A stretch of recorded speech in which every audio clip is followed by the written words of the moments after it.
السلام عليكم ورحمة الله وبركاته. waxaan rabaa kilibkan gaaban inaan ku cabiro kelimad aan kula hadlahayo ummadda Soomaaliyeed oo samaha jecel oo kala joogta daafaha caalamka, khaasatan dadka Soomaaliya ku nool gobolladeeda iyo degmooyinkeeda kala duwan. waxaa soo banbaxaya ayaamahan dambe in Soomaaliya dad ay rabaan inay ku celiyaan 1991kii meeshii ay joogtay oo la abaabulo dagaal beeleedyahaas oo aan loo kala harin degmo iyo gobol Soomaaliya fiyow aysan jirin, laga soo bilaabo Kismaayo xuduudda Kenya ilaa iyo gobollada waqooyi iyo inta u dhaxaysa meel kasta ay ka taagan tahay, oo laba qabiil kasta oo Soomaali ah oo wada degan oo walaalo ah oo wax kasta ka dhaxeeyaan midyaha la isugu dhiibay. waxaa aad u soo kordhay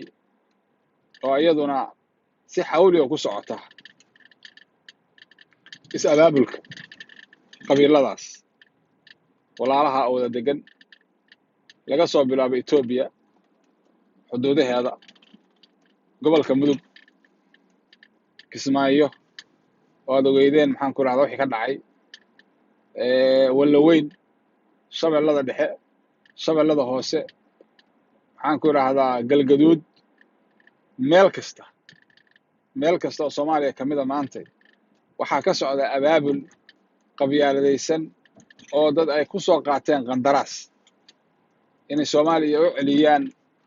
1991kii meeshay joogtay qaab u eg. waxaa iyaduna aad ka wada dheregsantihiin dhammaan inay ka socdaan abaabullo lacago lagu aruurinahayo oo hub lagu gadahayo oo qabiil kasta oo Soomaaliyeed badankooda inta hadda xuduudaha ku dagaalamaysa iyo meelaha wada degan yihiin aysan u kala harin oo ay wada yaallaan maxaan ku rahdaa social media oo aan been ahayn, hub la gadahayo, baabuur la gadahayo, ciidan la abaabulahayo. waxyaalahaas marka waxaa laga rabaa Soomaalidu inay ka waantowdo oo dadka waxgaradka ah ay arrintaa ka shaqeeyaan si ay u damin lahaayeen. dowladdu inay arrintaas gacan waafiya oo weyn ay ka qaadato oo aan loo dirin niman ka tirsan golayaasha ama wasiiro dowladda ka tirsan qaybo horay markii horeba loo yaqaanay dagaal ogayaal loo yaqaanay oo gacmaha dhiig ku leh inaan intaa keliya loo dirine loo diro dad waxgarad ah oo dowladda ka tirsan oo lagu yaqaano nabadgelyo, wanaag iyo waxqabad. dowladdu inay muujiso in hubka waaweyn oo dilaaga ah oo aan istaahilin in qabiil haysto oo qabiil kale ku gumaado aysan sax ahayn. Soomaaliya waxaa gacmaha caalamku u haya oo u leeyahay looma ogola hubka weyn oo damaarka oo khatarta oo caalamku ku dagaalamo ama la isku difaaco oo waddamada ay haystaan. waxaa Soomaaliya loogu ogolaan la'yahay waxaa la ogyahay Soomaaliya inaysan weli bislaanin oo dowlad fadhida aysan lahayn, si marka xubkaasi uusan ugu gelinin ta Soomaaliya burburto ama qabyaalad u noqoto uusan ugu noqonin hubkaasi inay dib isugu olaayaan ayaan loogu ogolayn in caalamku u furo hub waaweyn iyo siyaasado kale oo ka dambeeya inay Soomaaliya ay soo noqoto iyo waxyaalo badan baa isbiirsaday. see doontaba ha noqotee aan waxaan ka fiirinayaa qaybta ah inaysan hubku gacanta u gelinin dad aan maamuli karin oo ama qabyaalad u adeegsada iyo qabiil ama dowlad aan la hubin inay mas-uuliyadda qaadi karto aysan gacanta u gelin. see doontaba ha yeelatee dowladda waxaa laga rabaa Soomaaliyeed inay qabiilada Soomaaliyeed oo hubka waaweyn haysta, beebayaal baa la haystaa, kaarayaal baa la haystaa, dabajeexyada iyaga iska daa iyo maxaan ku rahdaa iyo hubka aan magacyada aqoonin oo baabuurta ku rakiban. waxyaalaha noocaasa dowladdu inay il ku fiiriso oo gobol kasta iyo dowlad goboleed kasta ay ku fiiriso il gaar ah oo dadka hubka laga qaado. Soomaalidu inay hubka dhigto, inay iska dhigaan hubka qabiiladu oo hubka la geliyo gacan aamin ah oo dowladda oo ciidan dhafa loo dhiibo waxyaalaha noocaas oo kalea waxay ayidaysaa oo soo dhoweynaysaa inaysan dadku dagaalamin laakiin maalin kasta haddii loo diro dhowr nin oo dowladda ka socda ama dowlad goboleedka ka socda oo dadku u yaqaanaan dagaal ooge inay yihiin oo gacmahooda dhiig ku yaallo oo ilaa 91kii ilaa haddeertaan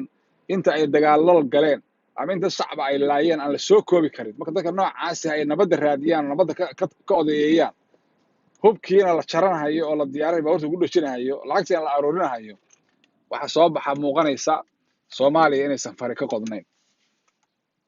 arrintaa marka waxaan leeyahay ha laga waantoobo anoon hal qabiilla magacooda beeshaan ka xusayn oo lahayn reer hebel baa saas yeelay misena waxaan ogahay soomaalidu meelaha ay degto dhammaan badankeeda dagaalo noocaasaa soo cusboonaaday oo lagu xasuuqahayo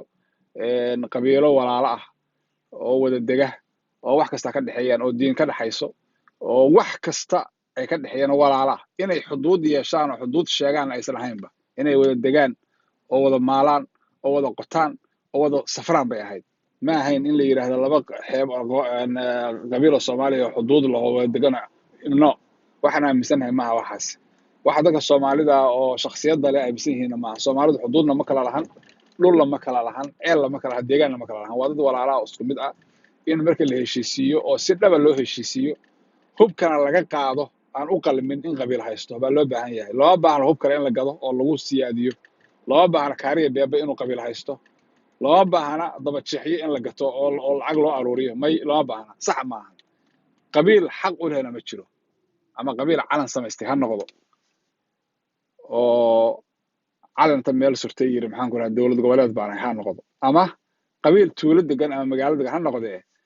dad qabiil ah oo isu tegay inay hub iyo kaarayaan haystaan sax maaha soomaali saa kusoo noqon mayso soomaali waxay u baahan tahay dowlad xoog leh oo military iyo booliis dhafa leh oo soomaali ka kooban hubka iyo awooddoona iyadoo ay gacanta ku hayso saasay u baahan tahay wasalaamu calaykum waraxmatullahi wabarakaatu